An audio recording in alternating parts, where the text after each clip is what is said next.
Talking Grit, a Detroit Lions podcast. Powered by the Monroe County Reporters. Here are your hosts, Jason Harwood and Jacob Litton. Welcome to another episode of Talking Grit. I am Jason Harwood. With me is Jacob Litton. We are not in a good mood. It's going to be tough going the rest of the season. Lions lose to the Rams. Shootout game, high scoring as we expected. Jacob, how are you feeling right now? Disappointed, obviously. This was the one game we could afford to lose, right? We were looking at the remaining schedule. We're like, if we were going to drop one, this would be the game to drop to a really good Rams team. But, something about how well we played in the first half and how bad we played in the second half really walked away from this one not feeling great about it. What about you, though? What are your first thoughts? Yeah, just disappointment and just frustration all the way around. Being up by 10, feeling really good going into the second half. Like if we could, just maintain this, we're going to go ahead and win this game. It's going to catapult us into a place we want to be, and it wouldn't have, if we'd have won that game, it would not have been out of the realm to win the division still, considering what happened to the Packers. Micah Parsons tearing his ACL, that's going to really make life difficult for the Packers the rest of the way here. And then now it's, with this loss, now we're fighting for our playoff life. So it felt like the rug was pulled out from underneath. It really felt like not as bad as the 49ers game, but it felt like that same vein. Like, okay, going in, let's keep it competitive. Let's just not get blown out. Oh, we're up by 10 and we're, our offense is just dominating. Let's just keep this show going. And then the third quarter came and it was a nightmare. I don't know how to say from both ref calling standpoint, a Lions execution standpoint, on both offensively and defensively. So it was just frustrating all around. Yeah, first half, pretty good half of football. Third quarter, everything fell apart. And then, by the time the fourth quarter came around, it was one of those, it was just too little too late. And it still wasn't great in the fourth quarter. I mean, the game was still there late, and we just were not able to stop them. We're not able to execute. Yep. No. There were so many reasons for that, and we'll get into this when we get to the, we'll get into each of the units, and we'll go through that. Dan Campbell, on offense, some calls that puzzled me for sure. Just offensive calls, that I'm sure he looks back on and go, why'd I do it that way? Defensively, Shep should not be getting a pass. I get that our secondary is not what it should be, but we cannot continue to keep playing this way. That being said, the Rams are a really good team. They're number one seed in the NFC for a reason. It was going to take a really clean game and probably one of the best games we played all season to beat them, and we did not do that. So it is what it is. True, but I mean, watching the first quarter play out, we didn't have to play our best game. We had it, right? We had it there. We were doing enough. We did enough to win the game. Had that trend continued into the third quarter, things would have looked differently. Yep. Well, I mean, this whole season, the Lions haven't been able to play their brand of football that we've been accustomed to for the last, couple seasons, and that is bully ball in the second half. We're the ones getting bullied. We could not stop their run, and I'm sure we could talk about that when we get the defensive, it's going to be hard to stop that higher powered offense if they're constantly in second and third and short. It is too hard to play the guessing game on there on what they could do. They have too many weapons. Stafford's too smart. It really put us in a bind by us not being able to stop the run. Right. And I mean, we did better against the pass, but not good enough. And that, when we dissect a little more, but when you get in these third and fourth down situations, we can't let them execute on 4th and 4. And then a minute later, they're 4th and 8 and they go for it and they still get it. You can't do that. Yeah. No, I mean, when you stop them, you do a good job stopping them on third down, but then you let every fourth down conversion go up. We have not been able to, I don't know what, have we stopped? When's the last time we stopped a team on fourth down? It's been so long that I can't even remember. Right. It seems like every time. Yeah. We are not turning people over on downs, and we need to take possessions away. I mean, on defense, you need to stop them. And, you know, when they went for it on 4th and 8 and they got it, I was like, oh my God. I mean, that's just a kick in the pants right That there. was crushing. Yeah. So a couple transactions this weekend we can quickly go over. Brian Branch went on IR, which obviously was anticipated because he went in surgery. They just kind of delayed it. But we got to activate Shane Zylstra from, tight end from IR. So, getting a tight end, a pass catching tight end, I thought would be better. Did we even target him in this game, though? I don't believe that he had a target. He did not. For a while, it was just Amon-Ra, Jameson, and Gibbs getting targets. The only other person that caught a pass, Khalif Raymond caught one pass. I think that Tesla got one target, but no one else was even targeted. Yeah. Well, Tesla's one target was in the end zone that was late, fourth quarter. Right. We eventually get that, penalty that give us a new fresh set of downs. At some point, we'll talk about the crazy calls in this game. I feel like we're, talking about this constantly every week, and I don't want to be known as a podcast that constantly complains about refs because there were some baffling calls in this game. 100%, we could have played better so that those calls we don't have to count those as why we lost the game. However, there's one call in particular there's two calls in this game that I was really upset by, and we'll get to those a little bit later on. This isn't transaction, but Kirby Joseph had a setback last week, they said. So, it, I'm beginning to question whether he's going to even play, the rest of the season. And man, we could have really used Kirby yesterday. Hallett is not the answer back there. He's just not. We're putting a lot on his shoulder. Thomas Harper being back would have been even an upgrade over Hallett. I would have been all right. Maddox is fine, but you miss those one or two plays a game, really more than that, but one or two splash plays that Branch makes every game that you're just like, he just comes up, stuffs the run, gets some extra pressure on a quarterback. I'm talking about those amazing plays. He's pretty consistent defensively. Obviously, we all know what Brian Branch can do, but it's just, Maddox, I think, could hold his own and do what we need him to do in that position during Branch's absence. I like what we've seen from Avante. I Mm-hmm. think having Avante Maddox and Thomas Harper back there is enough that we can win football games. And we could have with 100%. Hallett. Hallett had some moments here and there, but Yeah. We just need some we were getting tight coverage back there. Really. I mean, DJ Reed was the one that's getting burned the most. I mean, I think that's pretty obvious, but putting him one-on-one with Puka Nacua, that's a tough ask for any cornerback. But the problem is that he was just getting totally, he'd be 3 yards behind. And Stafford was off on some of his throws that allowed our defenders to get up and have a chance at that. But even at that, Puka Nacua, other than the drop he had, his hands are just so strong. He's just, anything that's near him, he's going to, if he gets in his hands, you're not going to knock it out, unfortunately. And he proved that over and over. Right. Definitely. I mean, we'll break it down a little more in a minute, but yeah. Yep. That's kind of how, Dominic Lovett, when it was inactive for this game, that was like one of the first times this season that he's went inactive.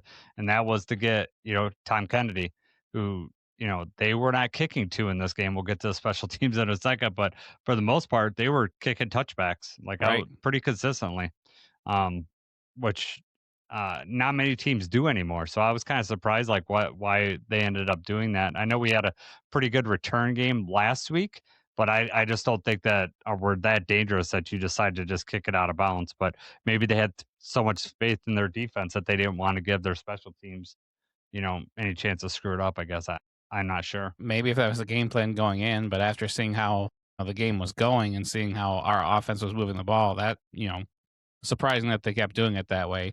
And I don't know if that's typically the Rams strategy. I don't have that in front of me to see how often they do just kick touchbacks. Maybe they do that more frequently than others, but it's not like Devin Hester was back there. I'm sure they did not see Tom Kennedy and say, we're kicking it away from this guy.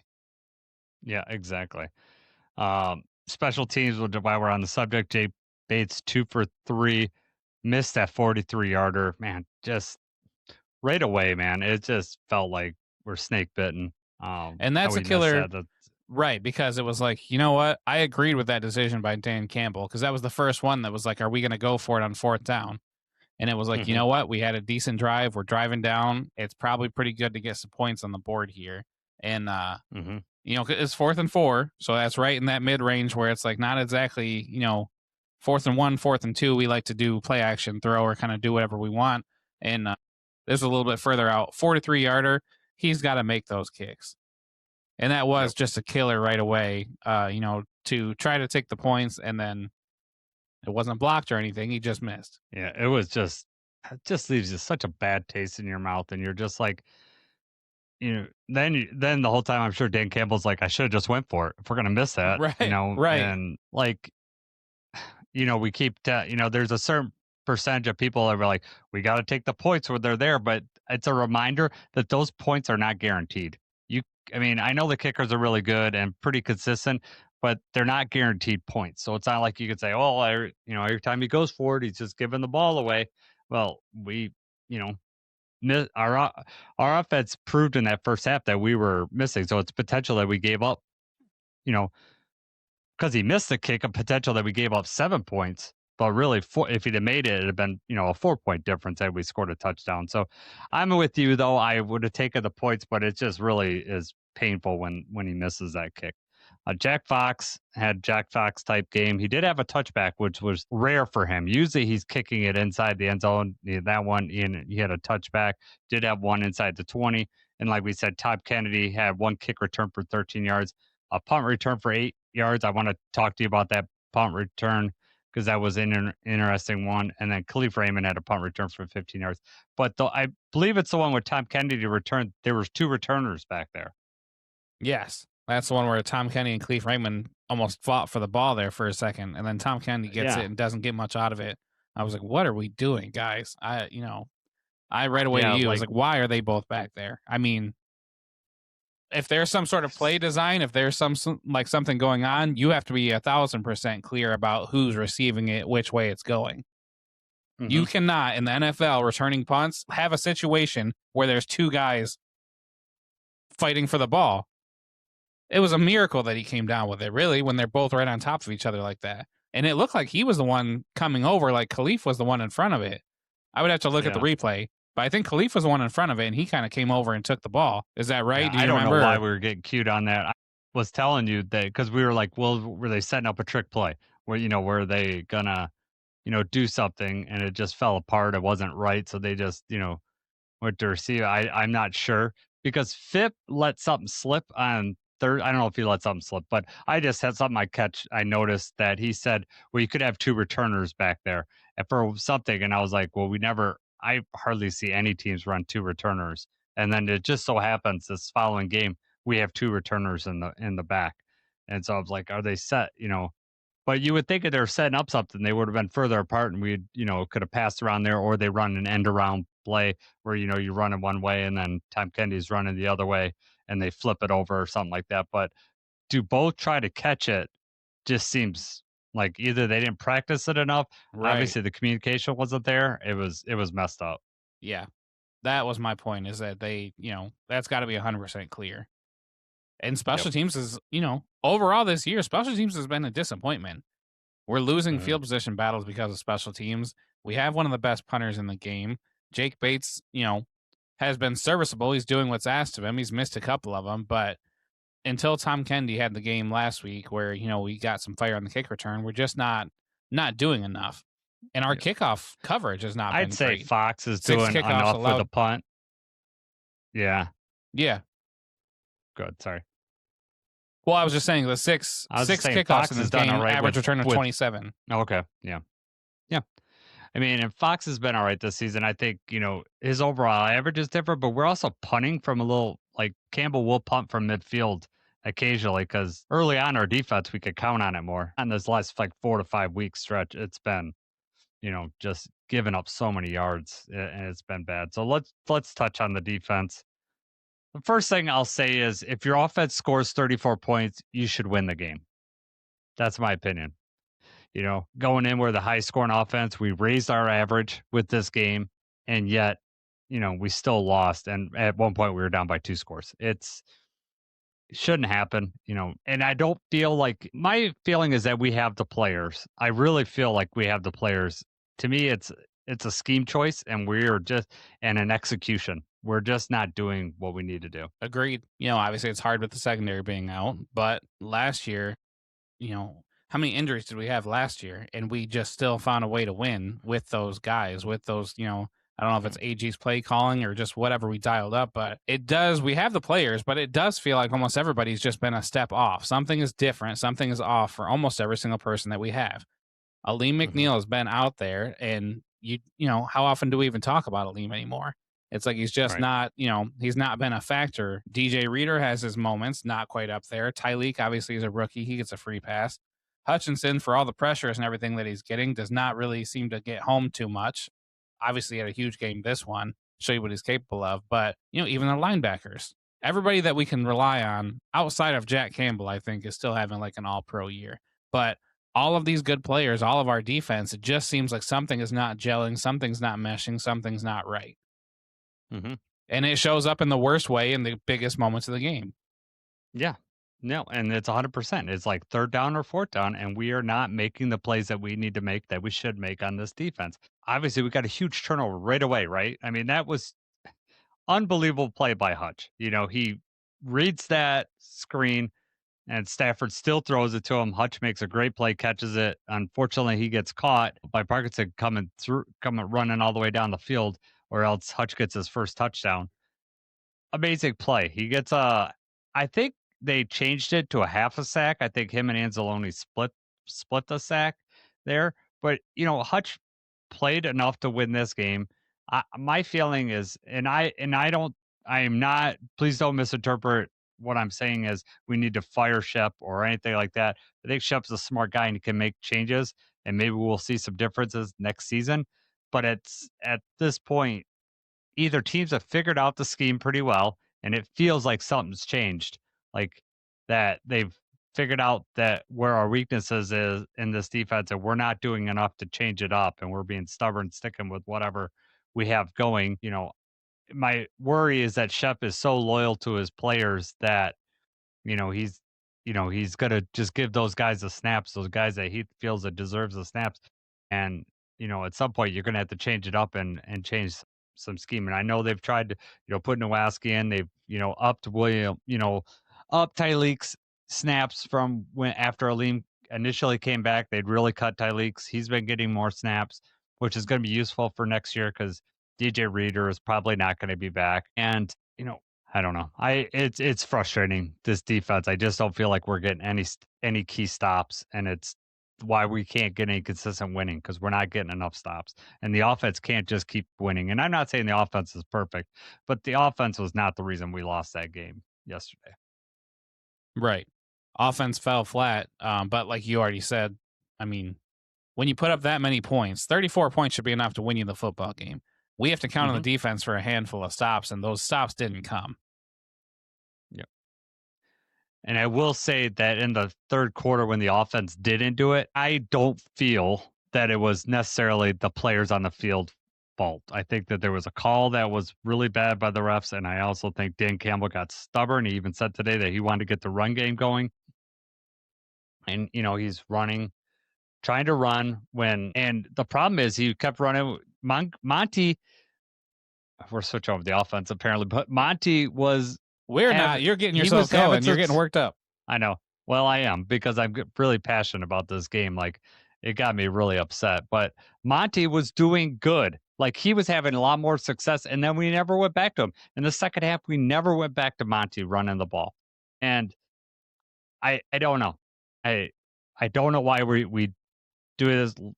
I'm not saying we go back to last year, because I know we want to get Gibbs as much running success as we can, but it feels to me like we can't control the second half running because we're not wearing them down enough in the first half with Monty just pounding the ball in there. But he was also successful, way more successful than Gibbs was, getting those yards in between the tackles. You're right. It at least warranted, hey, let's give him another drive and let him run the ball, and that drive never came. I know. Yeah, so that was incredibly frustrating. So is there anything, before we move to the offense, is there anything else? Before we move, as you're already knee deep in the Yeah, I No, know. Well, I mean, I didn't Roy want to. Lopez had a big sack. Hutch had the sack. Hutch had the interception. Good game for him. The Rams went 2 for 9 on third down. The problem is that they then went 3 for 3 on fourth down and 4 for 6 in the red zone. And that was the difference, is them being able to, at will, no matter how far away they were on fourth down, throw the ball. The pressure wasn't getting home, and the corners were not, which obviously Puka Nacua and Devontae Adams are two really good receivers, are two really hard to cover. But we knew all week what we were going up against. We knew we've seen this offense, we've seen this team, we know what they're going to do. So the fact that still happened was frustrating. Yep. Not getting, enough help over on Puka's side was baffling, especially after Devontae goes out, right? And Devontae, it was very clear for me watching him play that he was not 100%. Right. He wasn't, and then obviously he left with, a hamstring injury, which really, I mean, I don't know how severe that thing's going to be, but man, that could really have some ramifications for them. Ramifications, you get it? For them later on in the, this season. So I don't know. It just, same thing. I guess you could say about the Lions. Like, we're only throwing to JMO and we're only throwing to Amon-Ra. Why can't they just guard those guys? Same thing. You start putting more people over there, they're going to start throwing to Colby Parkinson. They're going to start, throwing it to Tutu Atwell or whoever else that gets open. I mean, you could make that argument, but Puka was a majority of their offense. He caught over 50% of the yards that Stafford threw. Got it. Especially on the bit, anytime it came down to third or fourth down, that's who he was going to. Right. Just like Amon-Ra for us, basically. He's just open. Yep. He's just finding ways to get open. I guess the one thing I will say we kind of touch on a little bit is us not to be able to stop the run. And it has been apparent this whole season. Like I've talked about it many times. Backside runs were terrible. We're over pursuing and then leaving the backside open. But this game was even worse than that. We were just not clogging up the run lanes, and they were able to pretty much run at will. And if this team's constantly going to get in second and third and short, you're done for. You're just done. You got too many options at that point. Yeah, I don't understand.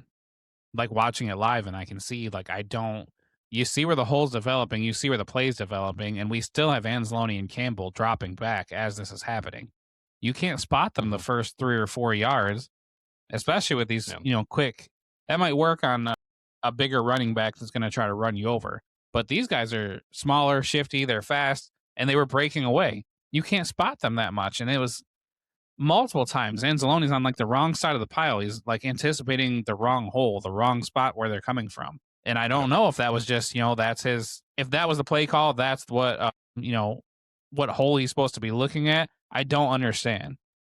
Obviously, when you dissect it and you can see it coming up in slow motion, you can see okay, yeah, he's not anywhere close to where he needs to be to make that play. And it just kept happening. Yep. And we weren't holding the backside. I saw Rocky Sin overplay, Derek Barnes would overplay, and just not hold the backside and force them to go up to where the guys are. And they were just able to get around the outside. And by the time we touch them, they're 4 yards on the field. And both Kyron Williams and Corum are not, they can move and they are shifty, but they're also strong as hell.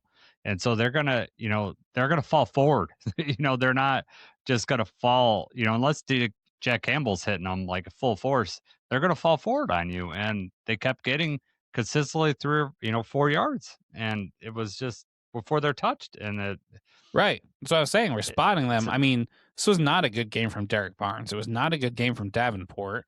Yeah. Most of the line, it just was what are we doing? I mean, even there was one play, it might have been the touchdown, where it was DJ Reader, you could tell whatever gap he was supposed to be plugging up, he was plugging up that gap, but his back is to the play and he's pushing his lineman to try to almost make room for a linebacker, and the linebacker wasn't there.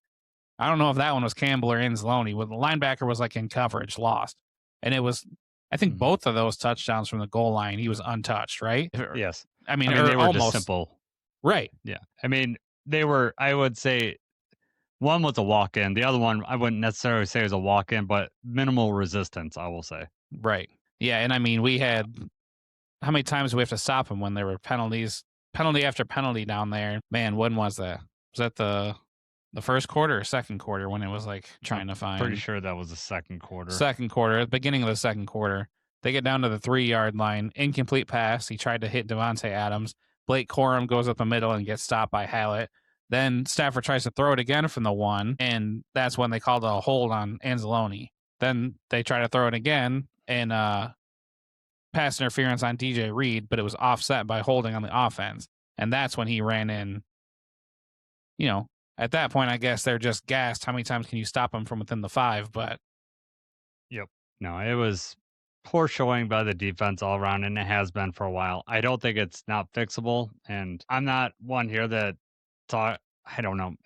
I think some of it's scheme and what we're gonna do with the pass rush about getting quarterbacks off their spot. You cannot expect these guys in the secondary to guard their guys for 3.5 seconds. It's just you cannot consistently do it. It's okay once in a while, but you cannot consistently ask these guys to run around and guard guys for 3.5 seconds in man coverage. And it's hard to right now to, as you know, we're now Kirby and Brian. You expect, a big play from each of those guys a game. Kirby, getting picks, we're missing that. He got, I don't know if he had 3 or 4 before he's been out, but we've had like 1 interception from the safety position since then. I think Thomas Harper's gotten 1. It's stealing those possessions. Some of these games we've only need to steal like 1 extra possession away from the offense. And so it's hard to, put it to context, what we're missing with Kirby, but obviously we're missing something back there. And then, like I said, I was not impressed with Hallett at all. And just, I know he had a lot of tackles, but that just because their running back kept getting to the second level. So we're asking our safeties to come up and make those plays. And having, Jack and, Hallett having to make so many tackles is not, it's great that Jack's making plays, but you're hoping that our line is able to stop and get some of those tackles before they get up there into that, second, third level. Right. You're hoping that we're collapsing a little bit and that we're making it harder for them and getting some tackles for a loss. But I mean, right. We had 1 tackle for a loss in this game, and it was a sack by Lopez. Yeah, because the second sack was basically at the line of scrimmage. Right. They didn't lose any yards. And I get that this defense is set up for the linebackers. That's how they set it up. And that's one of the reasons why Jack Campbell gets so many tackles, and a lot of times they are right at the line of scrimmage. They haven't been recently, or we've been really, very leaky, but we ask our defensive line to take up multiple, offensive linemen so that, that our linebackers could shoot the gaps and make plays. It's just not working. So we're gonna obviously need to make some changes, like at all levels of this defense. It's been, I have faith that Shep can do it, but he's got to show that he can do it. I need to see some improvements in the next few weeks, but we'll see. We're going to have to win these next 3 to get in the playoffs. So hopefully those changes come quick. Anything else on the defense that you want to talk about? One last thing. Did you notice, or what were your thoughts when we came out of the half? Anzalone was not out there. And I did not realize at the time, but then I saw, I think maybe Jeremy or somebody had posted that Hutch and Anzalone both took that first play off coming out of the half. Did you notice, or like what? Okay. I noticed that Anzalone wasn't out there, but I was like, okay, what's going on here? And then, he was right back out. Mm-hmm. I don't understand what package or what kind of scheme that was. Hutch played 57 of the 72 snaps. That was as a Pro Football Focus yesterday, so those numbers could sway a little bit, but Hutch had a lower percentage of snaps than he usually does, and Anzalone also was a little bit lower than normal. So I don't know what kind of package or whatever they were trying. I'd have to dive in deep a little more. I just didn't know if you noticed, but clearly it wasn't really working that often. No. Yeah. All right. Let's move to the offense. Almost 400 yards of offense. Like I said, plenty of, firepower, plenty of points to win this game. 0 turnovers, which we've been really good at not giving the ball away this year. Like, I don't know how many fumbles, like maybe Monty's fumble against the Vikings, obviously was the most critical one of the season. Goff has not given it up very much in critical situations. And we only took 1 sack in this game. And against that defensive line, that's really good. I mean, you tell me this going in, I'm really happy. I'm like, okay, no turnovers, 1 sack. Okay, we're doing, I'm okay with all that. If you look at this summary, you're like, oh yeah, that's a pretty good. We probably won this game pretty nice, huh? Like, Yeah. man. No. Yeah. 5 for 14 on 3rd down. You'd like that to be a little bit better, but it's approved by 2 for 2 on 4th down. So that gets us at 50% on 3rd down. We finally converted some 4th downs, right? We've been like, 0 for our last 7, which, you combine that with how often we're letting other teams get 4th down. You can see why we're winning 1, losing 1, winning 1, losing 1. We were 4 in the red zone, which, obviously you want to be 4 for 4, but I'll take, 3 for 4 is not bad. Played well. I tell you, I was telling my boys that my probably, I know it's recency bias because we just saw it, but one of my favorite plays of the season was where Goff like stepped up in the pocket and then floated that ball to Amon-Ra for that huge gain. I just like that so on so many levels because that's like like when you say you need a mobile quarterback.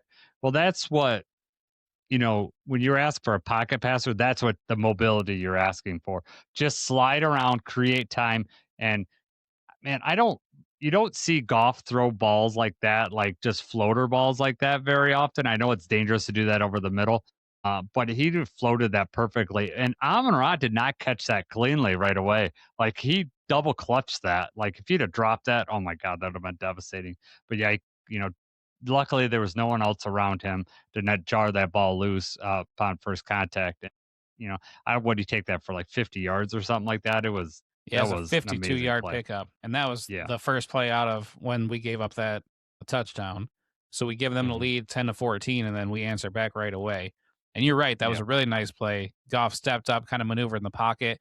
The thing always with Goff, though, is even some of these awesome catches and awesome plays, these balls are ducks, man. Like they're Yeah. not tight spirals getting there. Obviously, this one, he had an excuse that he was stepping up. He was like off balance and everything. But that's why Amon-Ra kind of juggled a little bit too, is it did not come in cleanly. No. Well, it came in like, especially for a ball over the middle like that, generally they're not coming in at that angle. Like they're not Right, floated right. like high like that, Like a deep ball, you expect it to come in at that angle really high and then, a sharp drop or whatever. But those were that was just like, and it is a duck. But you see so many passes of Goff's like that. He doesn't throw a tight spiral. I Right, mean, he's right. accurate. He's accurate as heck. And you could say, well, how could he be accurate? He threw so many into the ground. Those were on. He threw those a lot of those into the ground on purpose. He's not going to take a sack, and he was just, he's trying to stay ahead of the sticks, which I'm okay with. There's a few times that he could hold the ball longer, but yesterday, I thought Goff played one of his best games of the season, to be honest with you. I really thought that he played it really well. Yes, and that's kind of how I expected it to go, being in LA Mm. against the Rams, really wanting to get this game. Yep. Obviously because of the team that it was, but also where our season hangs. So I Yeah. expected Goff to show up, and I think he did a great job. Just was not enough there in the end. Yep.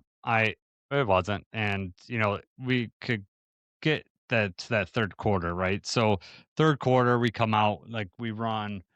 Oh, it's like I gotta look at this so I can get this. I want to get this right. So Well, third the first quarter, drive, it was the hold that killed the drive. yes. Well, that and then so yeah, they do a 5-yard run, then they do then they get it's first it would be second and 5. They get the 10-yard, so it goes to second and 15, and then we run again. Dan Campbell said today that he should have passed in that situation, and that's the type of call that I'm talking about. Like we were able to pass the ball consistently. Dan Campbell said that he wanted to get the run game going, and I get that, but second and 15 maybe is not the best time you get the run game going on a defense that maybe is undisciplined.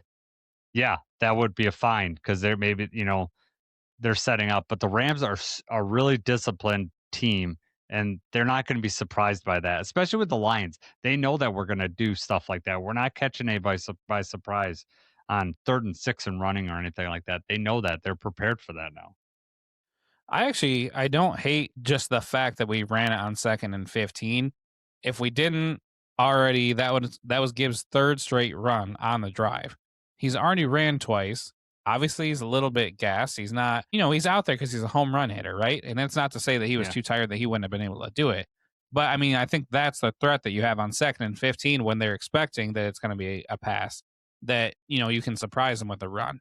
When you've already done it the last 2 times, I don't remember the formation on that one, but I don't think it was necessarily like any sort of surprise that we were running. It was a shotgun formation. Okay. But then, we get a handful of yards, and then on 3rd down, it's 3rd and 9, and we're not able to get anything out of it. And that was the worst thing because then, we held them to a field goal. I think it's another thing we texted. We held them to a field goal. We're like, we just need to get a decent drive together right now. And then this is where it all unraveled because we don't get it. We give the ball back to them. The next drive is when they have the touchdown that, was highly controversial, and people are still talking about that now. The refs ruling that. I don't know if you want to get in that now or if we're going to save a spot for the refs later, but we could talk about that because it's good. I'm going to talk about them in the next. Leads into the next drive too. Drive. Right. Yeah. Exactly. Right. So I mean, that call was ridiculous. Right. So right. Yes, man. There's so many people I've been, on Twitterverse or social media or whatever. Like Lions fans always complain about the refs at the game, and a lot of fans will tend to go to that. But the thing is that like this was so ridiculous, and honestly, like okay, so my argument isn't that like it ultimately changed it was going to be a touchdown or not. Although I think there is something to be said that whether he controlled that ball or not at any point. Because it seems like when he has full control of the ball, his back's out of bounds. Because right. if you're saying, okay, so if you're saying there's all different ways you could interpret this. Okay, if you're saying it's a clean catch, then he should be down at the 1, like initially a clean catch because he's contacted and he's down at the 1. What they're saying is that he did not clean catch it, that he lost control, and somehow the ball never touched the ground.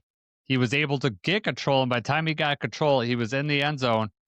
But if you watch it, the ball is not cleanly in his possession with his back on it's still shifting when his back is out of bounds. So to me, there's only 2 calls that you could make. Complete on the 1 yard line. They're saying he caught it cleanly, or 2, it's an incomplete catch. Those are the 2 calls that you could make. I think that you could make logically with but somehow we picked the 3rd choice, which is a touchdown, and I know you could be guilty of like doing things like I know on Twitter, like the thing that went crazy on Twitter, it's all 5,000 views, just is where you put the screenshot, like, how is this a touchdown? And I know that gets clicked, and sometimes screenshots can be very misleading, but it's crazy. Like his knee is clearly down at the 1, and I come up with the conclusion that it's a touchdown is beyond me. I don't know how that could be. Yeah, I agree. I mean, I thought the reason that they were looking at it so long is because they were going to overturn that it wasn't a catch.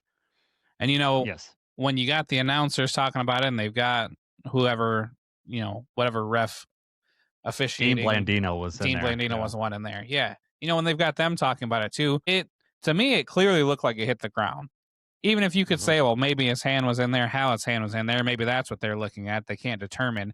Never when I was watching did I think that they were going to rule it a touchdown. And I just, even afterward, I don't understand. I mean, like you already said, he's a yard short at least when he gets that ball. And I mean, that's why I post on Twitter too. I just don't understand because they call it a touchdown. And then afterward, same as the safety thing. It's like Dean Blandino says, no, it's not a touchdown, that they could be looking that maybe it's not even a catch. Then they rule it a touchdown, and then NFL calls Dean Blandino and says, you need to get back on there and tell them why. Tell them that we were right. Don't make us look bad. So then Dean Blandino has to get back on there and said the reason it's a touchdown is that they ruled that he did not get possession of the ball until he was already in the end zone. So when he first hit the ground initially, he did not have possession of the ball. Okay, well, it hit the ground. What do you mean? How do you add that up? What did the ball bounce off of then if he didn't have possession of the ball yet? And then you're right. When he does have possession, he's already clear out of bounds. So you're going to say that, the second where he was rolling, sliding towards the end zone is when he actually had the ball. And I know, everyone, this is another one where it's like everybody seems to be on the Lions side where this was crap.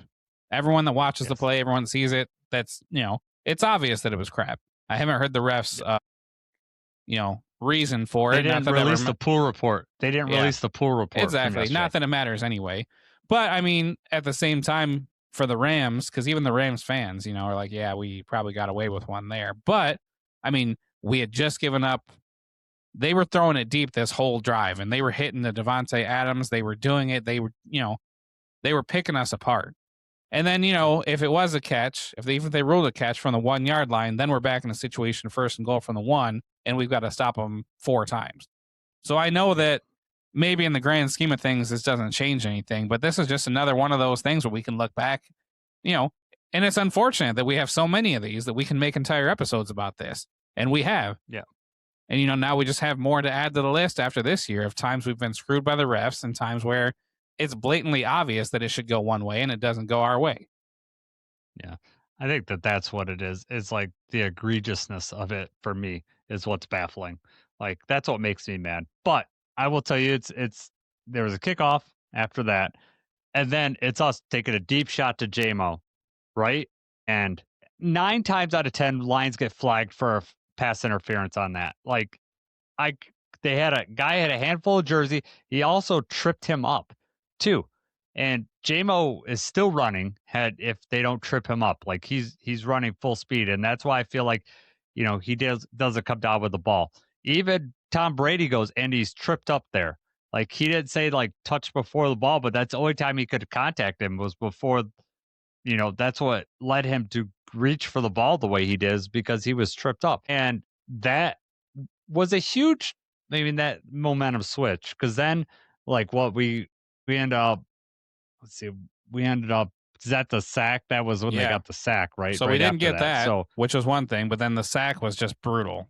And then it's 3rd and 22, and then we have an incomplete pass, and we just, another real quick, 3 and out, and give the ball right back to them, where they drive down and score it again. And then they have 2 plays, and they score. Yep. They, 50 yards. That was the big swing right there after they ruled that touchdown. Then the next drive for us, 3 straight passes that don't go our way. And that was the one where, Jack Fox has to punt it from our 10-yard line, but that punt only goes 40 yards. And then they get to fair catch at the 50. Yep. No, it was that 3rd quarter, man. And that reminds me of, like, the Ben Johnson, like that, where we were we had like a terrible 3rd quarter for basically a whole season. Right. It just felt like that, reminders of that. But it was, man, to be up by, basically up by 10 at one point, 24-14. I know they scored a field goal right before halftime, so it was 24-17. And then to be down by 10 by the end of the 3rd quarter, that just hurt so bad. But my feeling is that, like, that JMO, do you feel that was pass interference? You didn't really react to what I said, so. I didn't really, not as bad as you thought it was. It was close. He definitely trips him up. He definitely is holding his jersey, and he kind of gets his arm a little bit. But I think what he's got in his favor is that he's turned looking for the ball. And then you can always get by with the whole incidental contact. Maybe you did it on purpose. We can't tell how you got tripped up. JMO also had a play at the ball. He couldn't feel it cleanly because he had somebody all over him.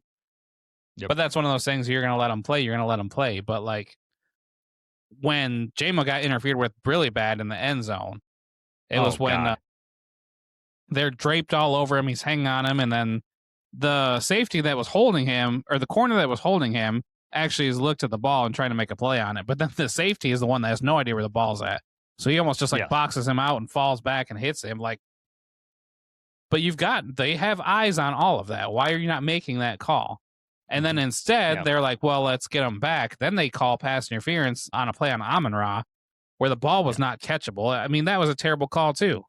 It evened out in the end, but what are you doing? That's not the way this works. It shouldn't have got to the Amon-Ra play, and the people are like, oh, that wasn't a penalty. We got you back there. Well, no, they just totally forget about the JMO. Because my Ring camera that, records everything that's going on in the basement, I should release that video of me screaming at the TV because that JMO foul, by that time I was fed up with the refs at that game and I was screaming and don't think I swore that time, but I was very, very animated and I haven't been that animated in a negative way in front of the boys in a long time, but because that tends to egg them on and then they get really upset and then they're complaining about every call and I don't like being that way, but I was just tired of it. It was so egregious of a foul. And you could say, well, that ball was uncatchable. I've seen way further balls thrown out of the end zone that they've ruled pass interference, even on the Lions that they should have ruled pass interference on that. It wasn't so far out of bounds that JMO wouldn't have had a shot at that ball had the safety the safety just jumps and doesn't even know where the ball's at. He's not even looking at the ball and just He's JMO not playing the gets ball at all. smoked. He's just hitting JMO. Right. And I was just fed up with that. I was so mad at that. That put me over the edge. That play. That was the play that put me over the edge for the day because I was just really upset by that point. Right. Yeah, that one was really bad. And then it almost made it worse. Like, we were throwing the ball so much from within the 5. But, I mean, then the throw to Amon-Ra where they decide to throw a flag. It's like, you're going to throw a flag for that, but you're not going to throw one for the, countless other times where you've had these close calls. Stupid. It was. Again, Lions, other than that penalty that you just mentioned, they don't get flagged at all for, the whole game. And, we did with the Kansas City game, them playing 0 penalties until the very end. Like, it can't happen. I don't understand how these teams could play perfect games against us. I just don't understand how that can consistently happen. It's ridiculous to me. There's a page on Twitter that's just completely dedicated to like the officiating crews that are going to be out. And I didn't see this one ahead of time. Obviously, with everything happening, I saw it afterward. But something like, I forget, because it was something along the lines of like, this officiating crew is like 70% leaning towards whatever the home team is. And then it was like after the report or whatever after is like, this is the cleanest game that any one team has had since the Chiefs, when the Chiefs played the Lions earlier. Mm-hmm. Yep. It's like, that checks out. Yeah, exactly. Regardless of all of that, I mean, that could have made a difference. The play that I feel there was a pass interference on JMO, definitely, if that would have been called, it definitely changes what happens in that third quarter because then they don't get the sack afterwards. They don't get the short field. We possibly go in and score. I mean, that changes the whole dynamic of that game. If that either connects, JMO catches that, or they call pass interference. And so that was like, to me, if you're going to boil it down to like the key play in the game, to me, that's it. That play right there. If that connects or we get up in the field, that totally changes the dynamic of that game. And I don't know if we guaranteed that we win, but it doesn't allow the short field for them, and we might go on and score. So it might be like a 10 to 14 point switch in that game, which would have been enough for us to win. Right. I mean, they saw how it worked with Amon-Ra when we hit that big play to Amon-Ra, to get the momentum back and drive down. And that's what they were trying to do here with JMO. And, they had the look. It just didn't turn out. I don't know if we said the numbers already, but Amon-Ra, 13 catches, 164 yards, 2 touchdowns. JMO had 7 catches, 134 yards, and a touchdown. That's an outstanding game by your top 2 receivers. I mean, you couldn't ask for much more than that. It was the run game that disappointed. Jahmyr Gibbs, 13 carries, 38 yards. Demo, 7 carries, 32 yards, and a touchdown. And then Gibbs also only 4 catches for 20 yards. So, they really shut out Gibbs effectively. And I don't know if that was just the play calling or them just doing a great job of selling out to make sure that Gibbs did not destroy the game for them. Yeah, I think that they pretty much made it, Gibbs is not going to beat us in this game. That's why Amon-Ra and JMO had such a good game. I will say that, something that we'll probably talk about a lot this offseason about whether Dan Campbell needs to continue making, play calls next year or whatever. What's going to happen with that? That'll be a good storyline for the offseason. I will say that ever since Dan Campbell has taken over, JMO's been on fire. He's unlocked JMO. And so whatever he's doing, they need to keep that up next year. I mean, they need to just keep that ball rolling. And, the rest, we did all this without Laporta, without really any threat at tight end, and it's so critical for us on third down. The Laporta injury is it's affecting us more than I really anticipated, to be honest with you. Right? I mean, we're moving the ball through the air, but not having that extra threat hurts. And Laporta can block. You don't know if he's blocking or going out for a pass, and he's got the threat of doing both. Yep. It's just a different level that no one else can bring. Right. And we can't measure what what he would provide for Gibbs or Monty in the run game. We obviously know what he was providing on third down relief and just, another target for Goff and just some unpredictability. Like you said, is Laporta going to stay in? Is he going to slip out? And even Brock Wright, to an extent, was always good for like one play a game where he would just slip out and just be wide open because everybody, they were guarding everybody else. And, Brock Wright's obviously injured too. So that it's just, it's affected more than I really anticipated when he went down. However, again, that's not the reason why we lost this game. I mean, outside of the third quarter, we could have done better offensively to set up our defense for some more success. But when we score 34 points, we shouldn't be losing that game, let alone, by a touchdown. I just don't feel like you should ever blame the offense in that case. Right. Tough loss. At the same time, if you had your crystal ball before the season started and you said, you know what, this last game against the Rams, we're going to go to LA, we're going to lose 34-41. I think we all could have lived with that. It's the manner in that it happened and that it's, how the rest of the season has played out and how bad we needed that one. Right. When the season's over, I don't think we're going to look at this one and say, this is the one that got away. This is the one that really did us in. There's several other losses before this that were way worse. Yep. I got some talking points when we get to final thoughts. Before we do that, the roar alert. Jacob, you said Hutch is going to make an impact. Obviously, it was felt right away with his interception. I wish he could have scored on that, and then he got, I think it's a half sack is what it ended up being, but, he obviously got some pressure on Stafford there. I thought Jameer Gibbs was going to have a big day in the passing game. That obviously did not happen. I was also wrong on the 6-minute plus drive. Got to 5:40, so I was like 20 seconds off. We should have ran that clock a little bit longer. You said Jared Goff was going to throw for more than 250. He is at 338. So obviously you hit on that. So I went good too job modest by you on those. Let's talk a little bit about the playoff odds. They fall to 34%. We're going to need the Bears or the Packers to go 1-2 in their last three, and we need to win all three. So we have not had. When's the last time that we won back-to-back games? It was September. Cleveland. We won and Baltimore, Cincinnati. Cleveland, and Cincinnati. So we won 4 in a row. So 4 in a row. Then, but since that point, we have not won back-to-back games. It's been just win-loss, win-loss, win-loss, and so it's nice that we're not putting any losing streaks together. But you cannot, obviously we can't make the playoffs if we keep doing the win-loss thing. So we need to go on a little streak right now. Pittsburgh, I think, is definitely winnable this weekend.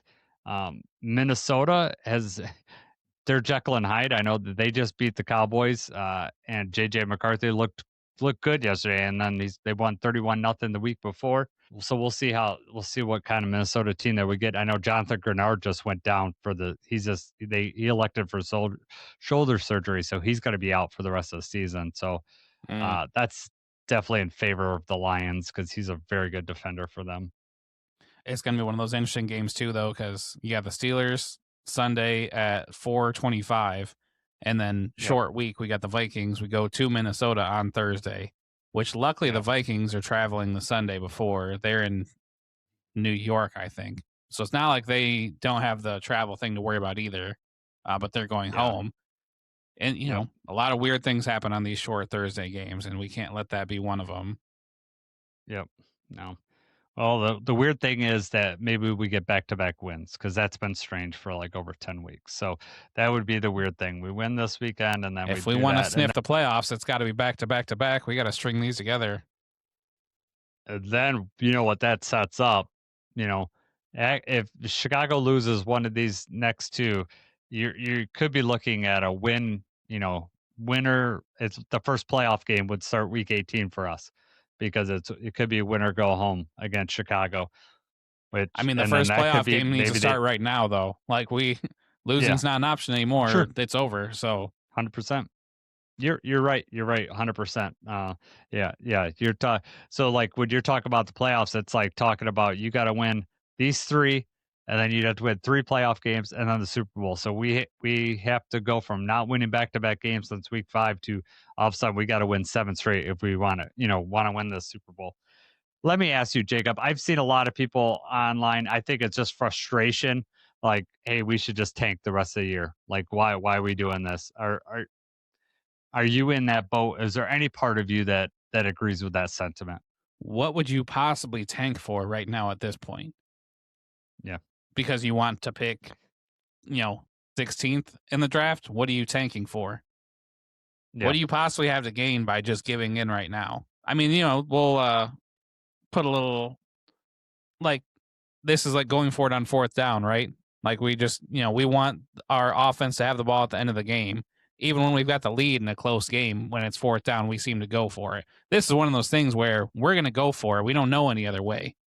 We absolutely are not going to kick the ball away and just let whatever happens and just take a loss. And I can't picture Dan Campbell tanking at anything. There's just no.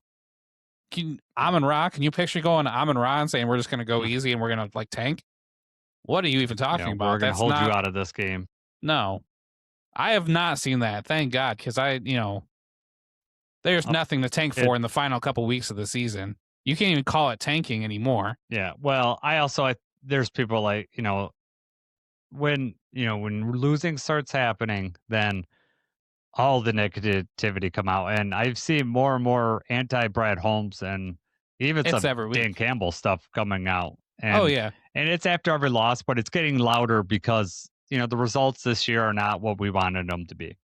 Not what people expected going in, but everyone's acting like we should have saw this a mile ago. And the whole we're good, like I'm tired of that. Like Brad Holmes, we're good.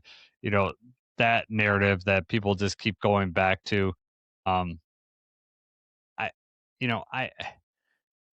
not saying that I don't think that these Dan Campbell or Brad Holmes are perfect, and you'll never hear me say that. I've argued with stuff that I think that they should have done differently.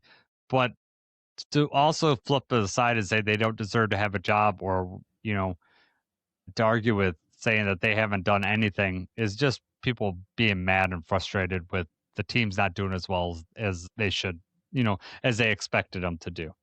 And that's frustrating to me as a Lions fan, a longtime Lions fan, because I'm very grateful for what we have. My expectations are higher, and I want to win. And I think that they could do better, and they, are going to have to make some tough decisions this offseason. And I think that this offseason is going to be ripe for a lot of discussion because we have a lot of people that are, going to be up on their contract, whether they're going to resign. Are we going to go outside the organization? How are we going to draft this year? This is going to be a very interesting offseason that we have coming up. Who are we going to extend? Especially with the Branch injury, like all that. There's going to be a lot of stuff to discuss the pros and cons of. And, going in, I'm okay with like expectations being a little bit lower going into next year because I like being, like going in and like having some, and winning. Like when the chips are down and you think you're going to be out, like that's super exciting for me.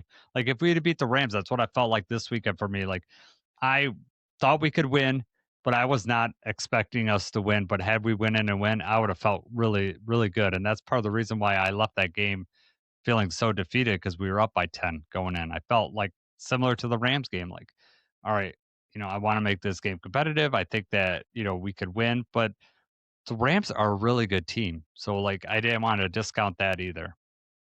I mean, right.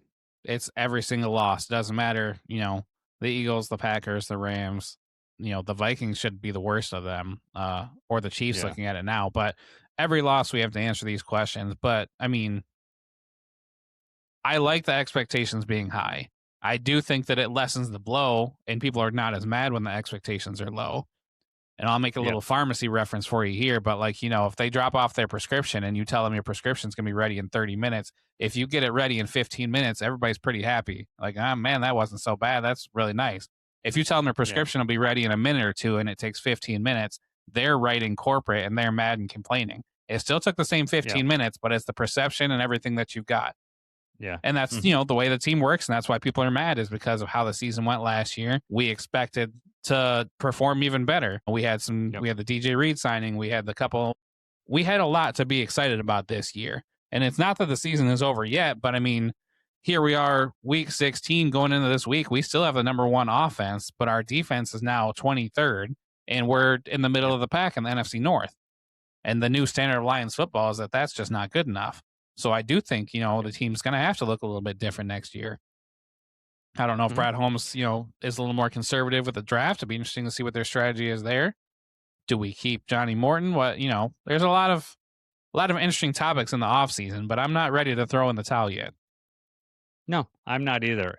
To me, you keep winning and you try to get in the dance because you never know what's going to happen. I know that the Chiefs got knocked out, but Patrick Mahomes is out. But you could have another injury that could totally change the dynamic of the playoffs. The Micah Parsons thing obviously changed the dynamic. That's gonna really change that team because a lot of what they did on defense was predicated on getting pressure on that quarterback quickly, and they could sit back in that shell defense and keep everything in front of them. That is not going to be as easy for them anymore. And who's going to trip Saquon Barkley in the playoffs? Yeah. That guy's out, but it's just, I want to get in the dance because you never know what's going to happen. And I know this is the homer in me, the homer Lions fan, but I still feel like we could win every game no matter who we're playing. Feel like that we could do that. Our offense is definitely good enough and just need to make a couple plays on defense and we could win those games. It just could happen. And I'm never going to be a guy that wants to tank or, and the people that are sitting on we got to get rid of Goff, he's some sort of problem. No, Goff's the reason why this offense is as good as it is. These people that want these wholesale changes with either Dan Campbell, Brad Holmes, Jared Goff are insane to me because it is so much easier to get worse than it is to get better at that position. You're not going to go and just upgrade. Look what happened at offensive defensive coordinator. You're going to sit there and say that, you see the changes made there. And, we have obviously offensive coordinator. We already had to make some changes during the middle of the season. It's very easy to get worse at some of these positions than to get better. Agreed. Yep. All right, man. Well, before we go, I wanted to talk to you about the Pistons game I went to on Friday. Yes. So this is very unlike me, but my oldest was out of town, and so my wife was going to take him somewhere. So she had to go an hour away. So I basically had the evening to myself. Wasn't sure if my youngest was going to go. He came downstairs, and I said, "You could either go with mom and visit grandma, grandpa, or I might go to a Pistons game." And so he wanted to go to the Pistons game. And so I had to work till 5. It takes me, probably an hour and 15 to get up there. We hit an accident. I didn't get an accident, but we hit an accident on 94 up there. We literally parked at 6:45 and the game starts, at 7. I didn't have tickets yet. I waited till I got all the way up there to get tickets. Oh. And so I was because there were so many for sale, and I was willing to sit in the mid section because they had tickets for $25 a piece up there, and you could sit front row mid section, and I like those seats. I mean, they're definitely not, you're not right on top of the players, but you could see everything really good, and for $25 a piece. But I got all the way up there. I looked last second, and there was row 3 seats in section 118, which is kind of a corner down low, but row 3. So it wasn't 3 rows out the floor, but it's 3 rows back in the corner. We were still relatively close or whatever, and bought those tickets. Got it for $85 a piece, which Not I'm bad. happy for, to get 3 rows off there. And we were right on an aisle. Bradley, I let him sit next to the rail. He could see perfectly. It didn't matter if anyone was in front of him, sit, because we were sitting diagonal. He could see. I was going to ask, really when you good. first got there, were you concerned oh man, the basket might be kind of in the way? Were you concerned Well, when we you were first... off to the side. we were off to the side, so I wasn't concerned about that. I always get concerned like if there's people going to be walking in front of you, because like I hate that so much. Right. But these were like great seats because like they didn't have to. No one could like walk in front of you and block anything. And so we get the seats. Bradley's ecstatic. I took some pictures. I sent you one right away. Right. And I'm like, and I don't think that picture showed how real. I thought it looked further away than what we Never really does were. it justice. Yeah. But we were like on the Pistons bench side too. So like their bench was really close to us, so we could see, all the players really up close. And Bradley's just struck by how tall these guys are and just Right. like how they look different, like up close, and which was cool. And this was probably the closest I've ever sat in a basketball game too, which was neat for me. Just on top of that, but just when you go with your kids, Jacob, you know how it is as a dad. You're living through them at that point. You're seeing everything through their eyes, and like especially when I got tickets last second, like I was just like ecstatic that it all, we got in, we made tip off. Like I'm like you, I usually get to the games like, as soon as they open the door. So like for me to getting there, Bradley loved it. We ran from the parking lot all the way to the door. It was like, I don't know. It said a 10-minute walk, so we probably made it in like 7 minutes or something by running. And we get up there. Bradley's like, "This was fun," and I'm like, "Yeah, it's fun." It's freaking like 15 degrees. I haven't run that long in a while, so I was just ran it. But we got there, it was cool, and then we get down there, and Bradley's like, I'm like, we're in row 3. And he's like, row 3, and so like he just keeps going down, and you could see him getting super excited, and he's like, we get there, and he's like, Dad, thank you so much. He was just super excited. The very first break that they have, they're giving away free pizza, and one of the hype squad or whatever walked right up the. Wow, I said Bradley yelled down at him, and he yelled at the guy. The guy gave him free pizza. So then Bradley got free pizza, and then right after that, the camera guy came by, and Bradley, my youngest is not shy. Like my oldest would not not yell out. Bradley, I don't have to worry about. He will just, he doesn't get embarrassed by that stuff. So he gets the camera guy up, and it was really cool because I had the camera guy on him, so I knew he was going to be on the screen. That's why I got that good video because I knew it was coming. Like sometimes you don't know it's coming, but this time I did.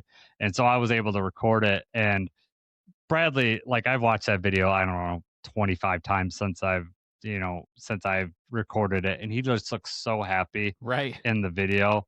He just looks ecstatic, like and it just makes me feel so good. When you sent it to me and I seen the orange box and everything too, I was like, oh man, he won free pizza too? I know. It's awesome. It was just so cool, like to get a win like that as a dad. Like it just, and how did Preston feel about it? What? How did Preston feel about it?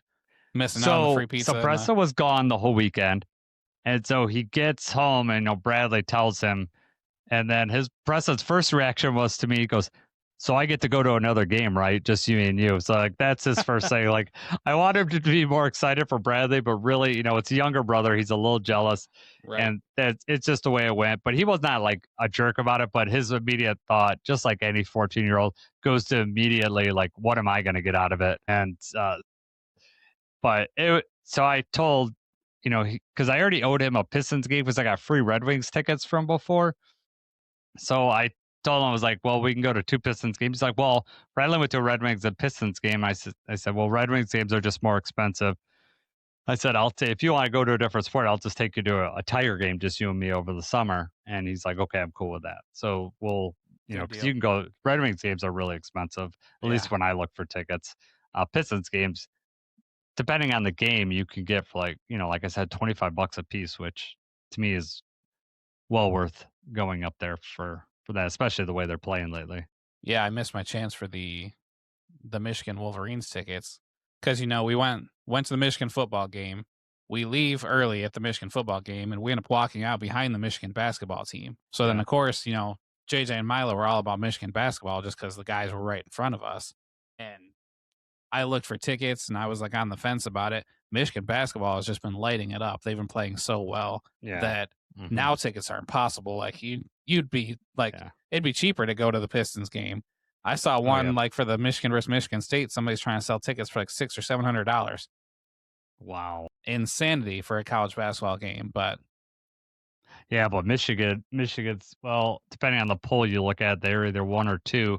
and Michigan State's, last I looked, they were top 10. So you're talking like a top, really good matchup. Obviously outside of the rivalry, but you're talking a top game beyond that. For sure. The thing about Michigan is that not only are they winning, they're winning by like 30 or 40 each time. It's insane. Now, Maryland was a little closer game, the last game that they played. But before that, it was like 30, 40, 28. It was insane. Right. It felt like Maryland just couldn't miss. And, the Maryland's at home, which, plays a huge factor in college sports like that. And, I was watching that one with the boys. Like, I don't know, guys. I mean, we got a tough team, but this is not going to be easy. And then, sure enough, just pulled away from them in the second half. Yep. Yeah, it was awesome. Real quick, if you got nothing else, I watched an 80s movie. So I don't know if you're going to. Oh, really? Okay, what'd you watch? I watched The Terminator. So the original. Okay. The original Terminator. Yes. I really liked The Terminator. So the only, I told you that I feel like I've seen these before and like have mixed them together. The only thing I really remember is just the fact that whatever reason they come out there naked.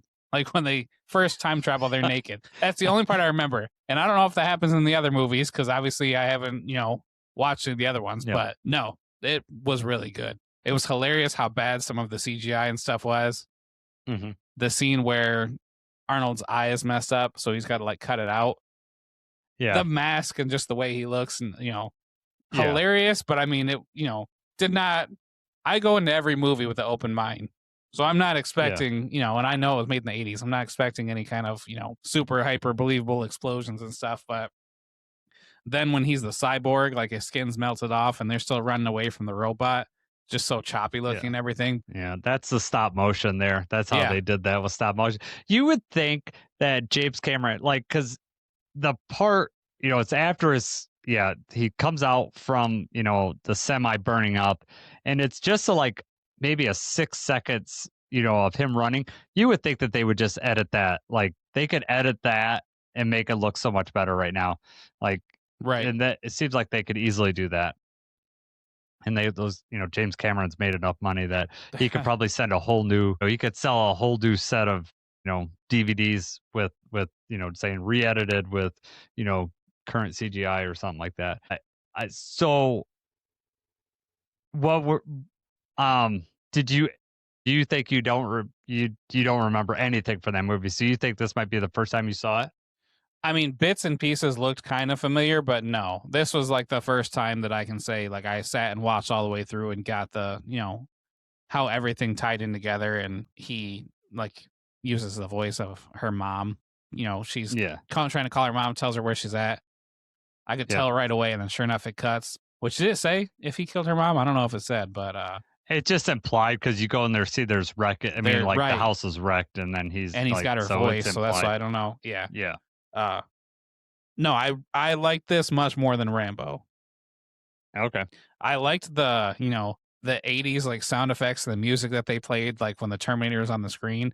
Remind me of like a video game, like really old video game sounds. Yeah. Which was an awesome touch. I like the did or whatever. I think that's Does it not sound like a video game though? Oh, it definitely 100%. But I think it like the video games probably got it from that you're playing. Probably got it from that. Like this is because it's very like these are very electronic music during that time. A lot of it was just like all those types of devices were new, like all those synthesizers and everything like that. So they used it like Beverly Hills Cop. The the Axel Foley thing is like a huge that was a huge sound from that time, but a lot of it was like that type of sound effect, and that goes to like early cell phone, like when they used the midis, the midis, like you could barely recognize what song it was trying to replicate. Certain songs it would be like sound good, but most of them you'd be like, oh my god. But you still thought you were cool. You're like, I only paid 99 cents for this, and now I have the Ghostbusters as my ringtone. Of course you did. Yeah, exactly. But yeah, I like that movie. Now, so you mentioned them coming out naked. I'm sure that you slowed down the spot where Arnold's walking towards those guys and he's totally naked, because you could see Arnold Schwarzenegger's third member when he's doing that. So, I don't think they anticipated high definition TVs when they shot that. I did not realize you could see that. I was not pausing and zooming in. I was watching, and then as soon as I seen it, I was like, no wonder this is one of Jason's favorite movies. Exactly. Big, strong men, and he's got his pants off. Right, exactly. It's Arnold coming down naked. I'm just like, oh my God, this is, I mean, yeah, this is like a lot of the pornos that I watch, That's Bill Paxton is one of those, where he gets the clothes from those guys. Bill Paxton's one of the actors that he hits. I think it's the guy that he hits. Yeah, he puts his arm, I think it's the one that he puts his arm right through. He just punches that guy, and then the other one. And then, I think it's hilarious that he gets those clothes from that guy because there's no way that they're the same size. Yeah. Arnold is like this, there's